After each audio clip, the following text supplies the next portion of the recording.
Welcome to the ZomCast, a place to learn how to survive the zombie apocalypse, one step at a time. We're sorry, the number you have dialed is not in service at this time. Well, hello everyone. Welcome to the intro of hopefully many episodes of the ZomCast. I'm your host Josh, or Joshua if you prefer. Actually, Joshua kind of sounds somewhat post-apocalyptic, so let's just stick with that. I mean, if you're being chased by zombies and a guy named Joshua comes up, you might want to stick with him. Just saying.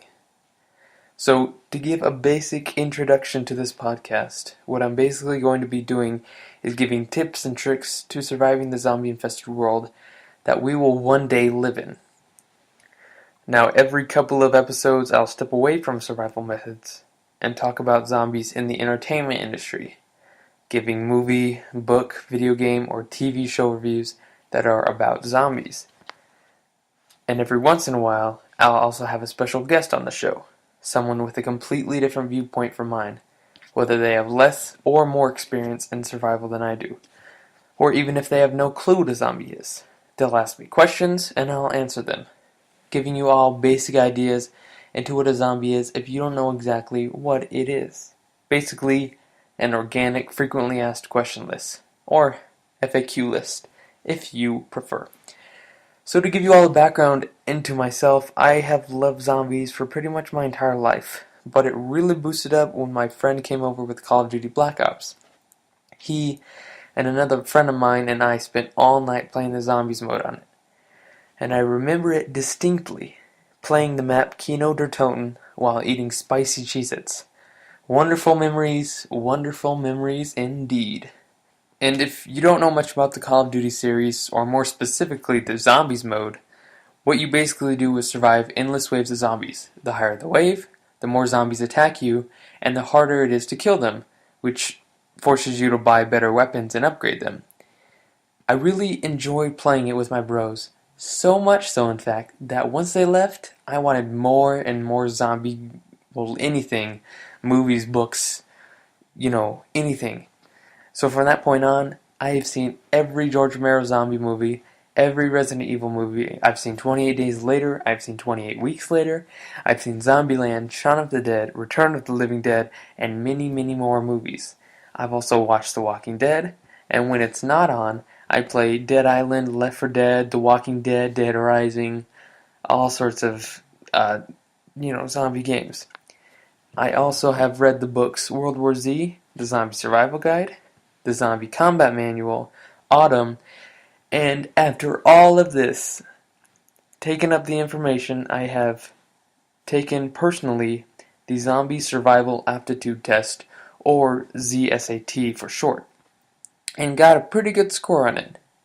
All of this and more, including my basic wilderness survival knowledge, makes me think that I would be a pretty good zombie survivalist, which is why I'm here today, teaching you all the basic points in surviving in the zombie world.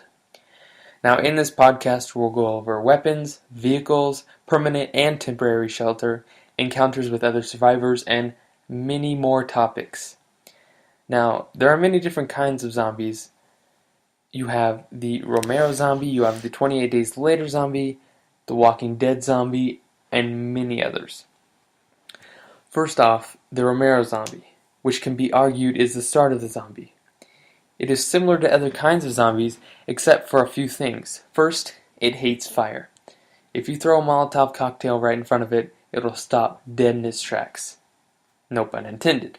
This is exactly opposite of what other zombies do. Secondly, a Romero zombie has a very small amount of intelligence, being able to learn things like shoot a gun, which can be seen in Day of the Dead and Land of the Dead. Now, the 28 Days Later zombie, or a 28er as I like to call it, is sometimes not described as a zombie, but just, an infected person that eats people and in turn infects them. Wait, that's a zombie. Yes, the 28 Days Later zombie is in fact a zombie and not just somebody with an infection.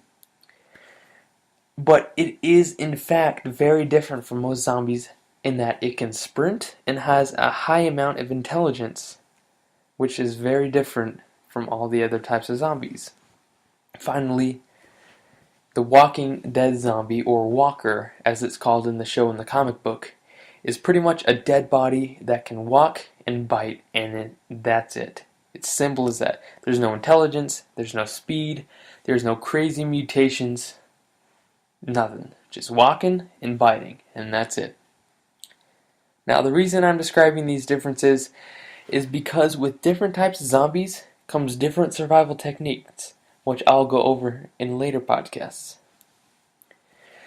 Now, this has been the introduction to the ZomCast, and I hope you enjoyed. If you want some of your zombie survival questions answered, or if you just want to say hello, tweet me your questions at my Twitter handle, @TheZomCast, and I'll answer it at the end of every episode. See you next time. Please hang up and try again.